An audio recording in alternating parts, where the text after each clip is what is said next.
नमस्कार दोस्तों। उत्तराखंड के हर एक जिले से अंकिता भंडारी को न्याय दिलाने के लिए लोग सड़कों पर उतर आए हैं। उत्तराखंड का हर एक पहाड़, जर्रा जर्रा, कतरा कतरा, एक एक पेड़ अंकिता भंडारी को न्याय दिलाने के लिए चीख रहा है। लेकिन उत्तराखंड की सरकार चुप्पी साधे बैठी है। उत्तराखंड के लोग सड़कों पर हैं और पूछ रहे हैं कि अंकिता को न्याय कब मिलेगा। लोग एक सुर से कह रहे हैं कि वो वीआईपी गट्टू कौन है। पुष्कर सिंह धामी मौन है।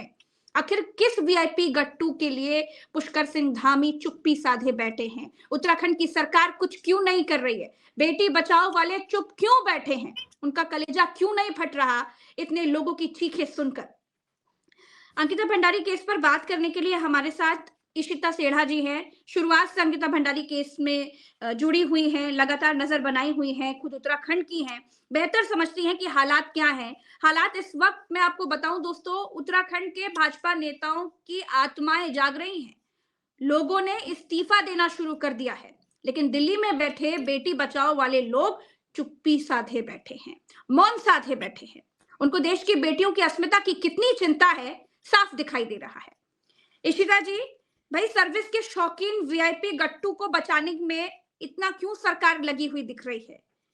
वीआईपी को बचाने के लिए क्यों इतने प्रयत्न किए जा रहे हैं? भाई जांच कराने में क्या दिक्कत है? सरकार क्यों पीछे हट रही है? क्यों डर रही है? देखिए, एक्चुअली ये उत्तराखंड की जनता और देश के लिए नया ज़रूर हो सकता है कि गट्टू का नाम अब सार्वजनिक हो चुका है। जी। और ये दुर्भाग्य है कि ये सार्वजनिक नाम जहाँ प्रशासन और न्यायालयों द्वारा होना चाहिए था, आज भाजपा में ही भाजपा के पूर्व विधायक की धर्मपत्नी के द्वारा ये नाम सार्वजनिक हुआ है। और जी हाँ। रही बात न्याय में देरी की, तो न्याय में देरी होना, तो आप ये समझिए, इसको सिलसिलेवार समझिए कि गट्टू का नाम कोई नया नहीं है जो सरकार को अब पता लगा है। गट्टू का नाम हम्म। शायद वीआईपी का जो नाम था वो पहले से ही सरकार के चुनिंदा लोगों को, जो मुख्य पदों पे आसीन थे, उनको ये पहले से पता था कि इस पूरे प्रकरण के पीछे कौन वीआईपी शामिल है। तभी शायद उस वरंतरारा जो रिजॉर्ट है वो एक भाजपा नेता का है। उस पर हम्म। घटना के तुरंत बाद 3 दिन तक बच्ची की लाश नहीं मिलती, और उसके जब मिलती है तो उसके तुरंत बाद जिस कमरे में बच्ची रहती थी उसको बुलडोज कर दिया जाता है। जी तो हाँ। ये पूरा प्रकरण ऐसा समझ में आता है कि पहले दिन से सरकार के चुनिंदा नेताओं को ये जानकारी थी कि इसमें भारतीय जनता पार्टी के शीर्ष के नेताओं का कुछ इसमें इंटरफेरेंस था। हम्म। तभी हम्म। बिना किसी जांच के कमरे को ध्वस्त कर दिया जाता है। किसके नहीं तो आदेश जांच पर किया कराने जाता में है? इतना डर, इतनी घबराहट, इतनी बेचैनी क्यों? आपको देखिए, क्या जब लगता है? भारतीय जनता पार्टी जो आज गली मोहल्लों से लेके देश की सबसे बड़ी कुर्सी तक अभी काबिज हो रखी है, और उस पार्टी के संगठन का सबसे, मैं प्रदेश मतलब राष्ट्रीय अध्यक्ष के बाद यदि हम हम्म। मुख्य रूप से किसी को मानते हैं तो संगठन ही सरकार चलाता है। उसी संगठन का शीर्ष का एक नेता, जिसको भारतीय जनता पार्टी की नेता की धर्मपत्नी जो कह रही है, गट्टू गट्टू कह रही है, हमें समझना पड़ेगा ये गट्टू किसे कह रही हैं। जी हाँ। हमें सूत्रों से पता लगा कि वो जो गट्टू कह रहे हैं वो दुष्यंत सिंह हम्म। गौतम को कहा जा रहा है। अब दुष्यंत सिंह गौतम का आप उत्तराखंड में आना जाना सबको मालूम है, वो उत्तराखंड के हम्म। लंबे समय से प्रभारी रहे हैं, दूसरी बार तीसरी हम्म। बार। तो इस तरीके से जब मुख्य नेताओं का नाम शामिल होगा तो भारतीय जनता पार्टी उनको सिरे से, फर्स्ट डे से लेके आज 2.5 साल हो गए इस बच्ची के हमारे बीच से गए हुए, पर पूरे प्रकरण में वीआईपी की जो मुख्य भूमिका थी, जिसने अपनी चैट के माध्यम से उस जी हाँ। वीआईपी का नाम बताया था, उसकी उसमें संलिप्तता को गौण कर दिया गया।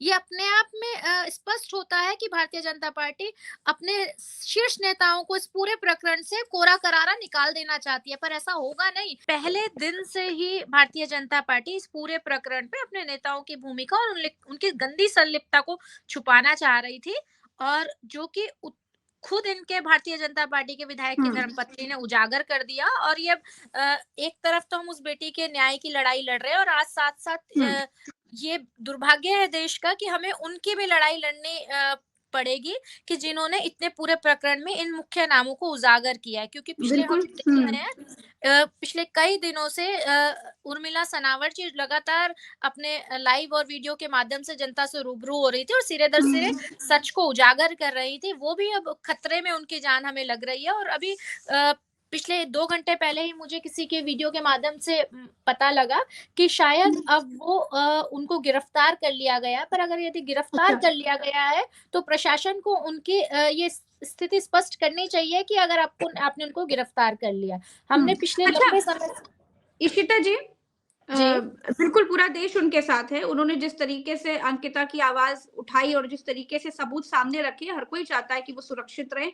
उत्तराखंड की सरकार सीबीआई की जाँच के नाम से इतना क्यों डर रही है? घर घेरा गया, धामी के घर के बाहर लोगों ने धरना किया, अंकिता के परिवार के लोग, उत्तराखंड के लोग सड़कों पर आकर के मुख्यमंत्री धामी का घर घेरते रहे, नारेबाज़ी करते रहे। एक ही माँग थी कि सीबीआई जाँच होनी चाहिए इस केस की। आखिर उत्तराखंड की सरकार को पुष्कर सिंह धामी को सीबीआई की जांच करवाने में क्या दिक्कत है? क्यों अनसुनी देखिए, करी जा रही है, इशिता जी? बिल्कुल प्रज्ञा जी, आप समझिए कि सीबीआई की जांच से कोई भी हाँ। आरोपी बच नहीं पाता। मैं हुँ। इस प्रकरण को कुलदीप सेंगर के प्रकरण से जोड़ना चाहूंगी। हाँ। उन्नाव की पीड़िता को भी लंबे समय अपने पिता को हुँ, खोना पड़ा हुँ, था, हुँ, हुँ, एफआईआर दर्ज कराने मात्र तक।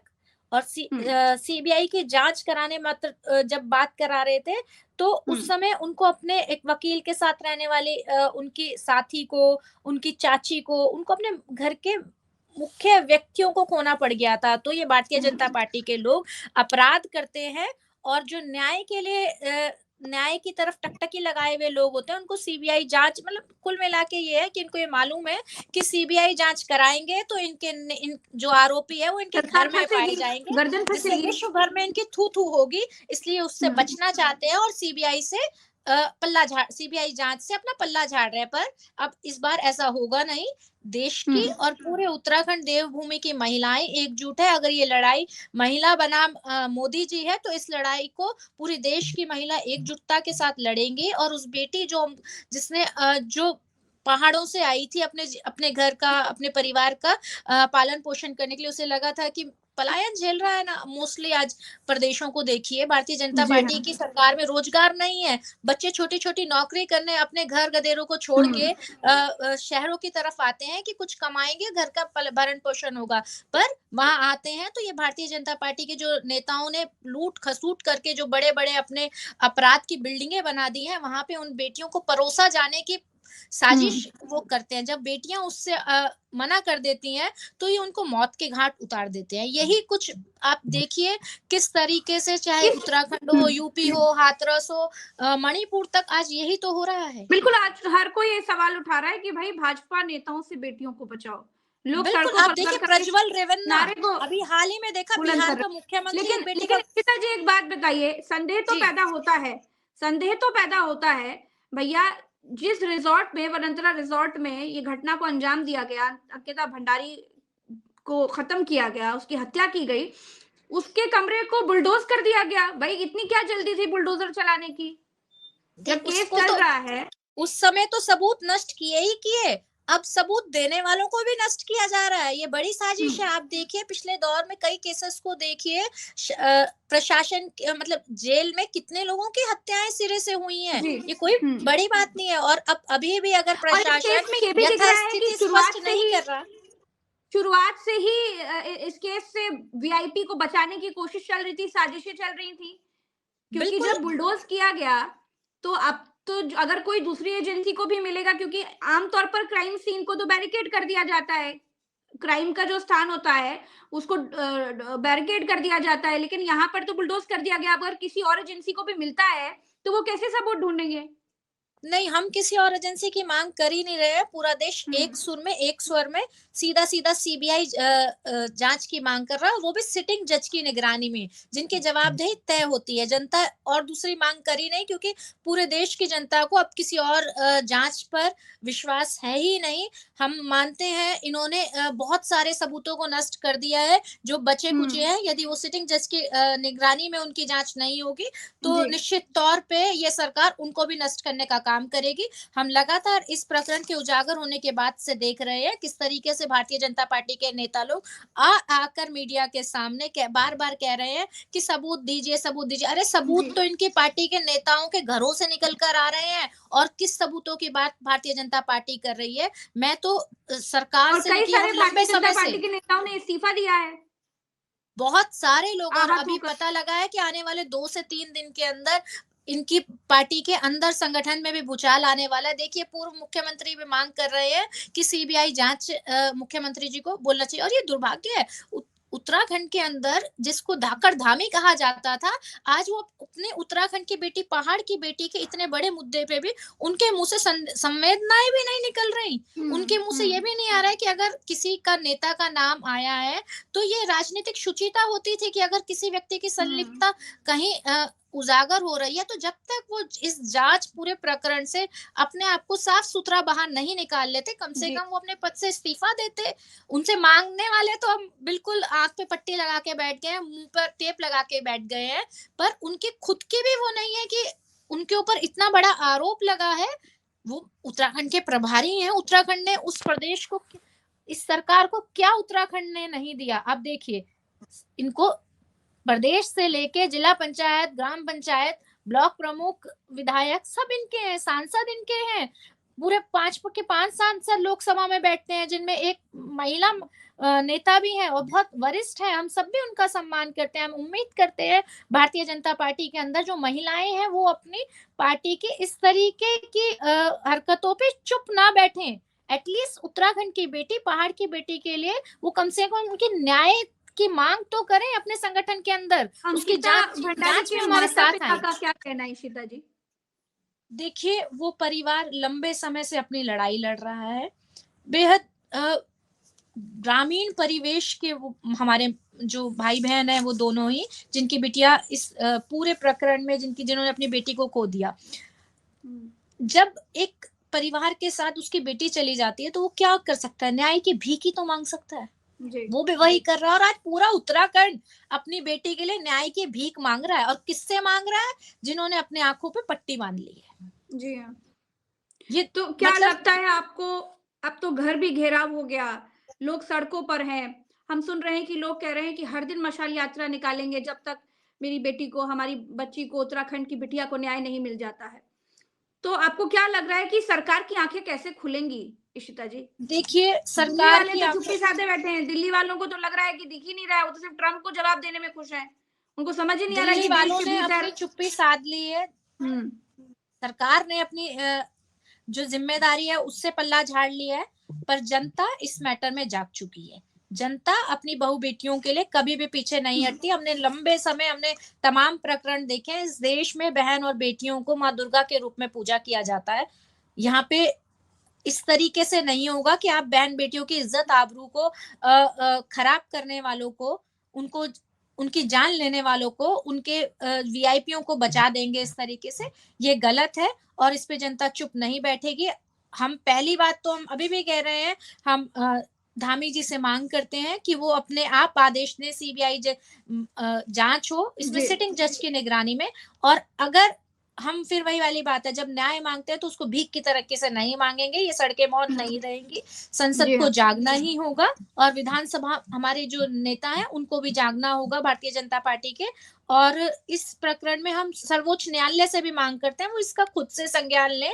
जिस तरीके से अभी सेंगर वाले प्रकरण में सर्दी की छुट्टी थी, पर फिर भी कोर्ट खुला और उस प्रकरण पे उन्होंने उसकी जमानत याचिका को खारिज करा, अब दिल्ली कोर्ट के आदेश को वापस लिया। उसी तरीके से इस पूरे प्रकरण की गंभीरता को समझते हुए और इसमें वीआईपीओ की संलिप्तता को समझते हुए, और इस तरीके से एक बेटी के साथ अन्याय ना हो और इस बेटी के साथ न्याय अधूरा ना रह जाए, इसीलिए खुद से इसमें सर्वोच्च न्यायालय को इंटरफेरेंस करना चाहिए। इशिता जी, कथित तौर पर जिस पर आरोप लग रहे हैं, दुष्यंत गौतम जिसका नाम निकल करके आ रहा है, आपको क्या लगता है कि दुष्यंत गौतम को बचाने में सबसे बड़ी भूमिका कौन निभा रहा है? ये भी कहा जा रहा है कि दिल्ली वालों के बड़े खास हैं। देखिए वो पार्टी के, इनके संगठन के, सर्वोच्च संगठन के, दिल्ली केंद्रीय नेतृत्व जिसे बोलते हैं, उसके राष्ट्रीय महासचिव हैं, कई प्रदेशों के प्रभारी रहे हैं। तो निश्चित रूप से इस अंकिता भंडारी के पूरे प्रकरण में उस बच्ची के साथ जो आज अन्याय उसके साथ हुआ है, उसके परिवार को न्याय के लिए लंबे समय से भीख मांगनी पड़ रही है। इसमें हम ये नहीं कह सकते कि केवल एक पुष्कर सिंह धामी की चुप्पी है, इसमें पूरे केंद्रीय संगठन की संलिप्तता है उस वीआईपी को बचाने के अंदर। लिए, अदरवाइज कोई तो नेता ऐसा हो, नरेंद्र मोदी जी आपके परिवार में भी बेटियां होंगी, अमित शाह जी आपके परिवार में भी होंगी। आज इस पूरे मामले में आप जिस तरीके से उत्तराखंड की बेटी के साथ अन्याय कर रहे हैं और अपने नेता को बचाने का काम कर रहे हैं, ये पूरा देश देख रहा है और पूरा देश इस मैटर में शर्मसार है। पर आप कितने दिन बचाएंगे? आपने तो बहुत बचाने की कोशिश करी, 3 साल हो गए हैं, 2.5 साल हो गए हैं पूरे के पूरे, पर आप देखिए, नाम तो उजागर हो गया ना, जिसको बचाने की कितनी कोशिश की। फिर कहूंगी, न्याय जो है वो जो भी अपराधी होता है और जिसके साथ अपराध हुआ होता है, उसकी आत्मा भी अपने न्याय के लिए लड़ती है। तो अगर उत्तराखंड की बेटी आप देवी लोग कब तक स्वरूपा साथ देंगे, होकर, तो कहाँ तक जाएंगी अंकिता देखिए, भंडारी को न्याय दिलाने में? उत्तराखंड, पूरा कांग्रेस परिवार और पूरा विपक्ष और देश का पूरा बुद्धिजीवी वर्ग इस न्याय की लड़ाई को सड़क से लेके सदन तक तो लड़ेगा और देश के सर्वोच्च न्यायालयों में भी कांग्रेस पार्टी लड़ेगी। आप देखिए किस तरीके से संगरवाले प्रकरण में भी कांग्रेस पार्टी के दरवाजे पीड़िता के लिए रात, आधी रात में भी खुले थे। इसी तरीके से कांग्रेस पार्टी के लिए, हमारी बेटी अंकिता को न्याय दिलाने के लिए, उसके परिवार के लिए हम कंधे से कंधा जो मिलाकर इस लड़ाई को लड़ेंगे, चाहे सर्वोच्च न्यायालय में ये लड़ाई लड़नी पड़े और हमें जनता की अदालत में भी हम गांव-गांव लेकर जाएंगे इस प्रकरण को और ये कहेंगे कि भारतीय जनता पार्टी ने एक बेटी के साथ किस तरीके से अन्याय करा है। और सबसे बड़ा दोष होता है किसी अपराधी को बचाना। अपराध करने वाले ने तो अपराध किया ही किया, पर भारतीय जनता पार्टी ने भी उससे बड़ा अपराध किया कि इतने बड़े अपराधी को, जिसने एक बेटी को मौत के घाट, उसके उसके कारण बेटी मौत के घाट उतर गई। और क्या प्रकरण था, उसको क्या चाहिए था? Extra service, special service. जी। क्या तरीका है? अरे सत्ता के नशे में किसी भी नेता को इतना भूखा और अंधा नहीं हो जाना चाहिए कि वो बहन और बेटियों को भी अपना खाने की वस्तु समझने लग जाए। ये गलत है, ये गलत है और इसका नतीजा भारतीय जनता पार्टी को भुगतना पड़ेगा। चलिए, बहुत बहुत जनता शुक्रिया जवाब कि मांगेगी। आपने समय दिया। बिल्कुल, समय से होगा, पर अब मैं फिर ये आपके माध्यम से देश की जनता को और अपनी बहन-बेटियों को भी कहना चाहती हूँ, समझिए इनके जो पार्टी में ये जो अपराधी लोग बैठे हैं बहरूपिया बनकर, नेता नहीं है। नेता वो होता है जो जनता को सेवा देता है। ये तो उल्टा सेवाएं लेने की बात करते हैं, ये बहुत गलत है और इससे देश की जो राजनीति है वो भी बड़ी शर्मसार होती है। हम विश्व पटल पर क्या मुंह लेकर जाएंगे कि एक तरफ तो हम नौ दुर्गा में अपनी बेटियों को पूजा करते हैं और दूसरी तरफ चाहे कन्याकुमारी से लेके कश्मीर तक देख लीजिए, हमारी बेटियां पहले तो अपराधियों की भेंट चढ़ जाती हैं और फिर उनके परिवार न्याय के लिए रोते और बिलखते रहते हैं और ऐसे ही अपनी जान उनकी उनकी भी जान जाती है। ये हम सब ने देखा, पर इस बार ऐसा नहीं होगा। अंकिता भंडारी वाले प्रकरण पे उत्तराखंड की जनता, ये उत्तराखंड की बहन बेटियां वो हैं जिन्होंने लड़ झगड़ के उत्तराखंड वापस ले लिया था। आपने सोच भी कैसे लिया कि उत्तराखंड की बेटी के साथ इतना अन्याय होगा और भारतीय जनता पार्टी अन्याय करेगी और यहाँ की जनता जी, मौन नहीं रहेगी? पूरा देश अंकिता भंडारी के साथ है, पूरा देश बिल्कुल, मैं हम इस बात का धन्यवाद देते हैं उत्तराखंडी होने के नाते कि आप पूरा देश उत्तराखंड के पहाड़ की बेटी को न्याय के लिए एकजुट है। हम देखते हैं लगातार आपके प्रज्ञा जी, आप हो या देश के और भी सारे मीडिया चैनल्स अंकिता भंडारी के प्रकरण में जिस दिन से गट्टू का नाम आया है उस दिन से हमारे साथ कंधे से कंधा मिलाकर वो भी पूछ रहे हैं कि भारतीय जनता पार्टी के इस नेता के ऊपर कब अपना अपराध बोध मानेंगे। कम से कम सबसे पहले आपकी संलिप्तता है, कम से कम अपना इस्तीफा तो दो। अरे भारतीय जनता पार्टी के जो संगठन के नहीं होते भारतीय जनता पार्टी में, राजनाथ सिंह हाँ बिल्कुल बिल्कुल, उन्होंने बोल ही दिया इशिता जी बहुत बहुत शुक्रिया। इशिता जी बहुत जी, बहुत शुक्रिया। आपसे हम धन्यवाद प्रज्ञा फिर जी। से बात करेंगे और इस केस में आगे क्या कुछ हो रहा है उन सब को लेकर चर्चा करेंगे। लेकिन फिलहाल आज का सबसे बड़ा सवाल है कि वो वीआईपी गट्टू कौन है और पुष्कर सिंह धामी क्यों मौन है और वो कब तक वीआईपी मौन गट्टू रहेंगे? दुष्यंत सिंह गौतम है जी, इसका उजागर हो चुका है। वो कोई अब जी हाँ। बंद बस्ते की बात नहीं है, वो बस्ता खुल चुका है। अब तो बात यह है कि साथ साथ अंकिता को न्याय मिले और इस पूरे प्रकरण को उजागर करने वाली उर्मिला सनावर को भी उसकी भी सुरक्षा पर बात हो। अब ये प्रकरण यहाँ आ चुका है। बिल्कुल जी बिल्कुल। उस वीआईपी की जांच कराने में सरकार का सीना क्यों दरक रहा है? पुष्कर सिंह धामी इतना क्यों डर रहे हैं, घबरा क्यों रहे हैं? इस पर भी सवाल हैं और सवाल बहुत सारे हैं और ये भी साफ है कि जिस दिन सीबीआई की जांच होगी उस दिन बहुत सारी परतें खुलेंगी और जिस दिन परतें खुलना शुरू होगी, भाजपा की गर्दन फंसेगी। हमारे साथ फिलहाल इतना ही। पूरा देश अंकिता के साथ है, उसके परिवार के साथ है। नमस्कार, जय हिंद।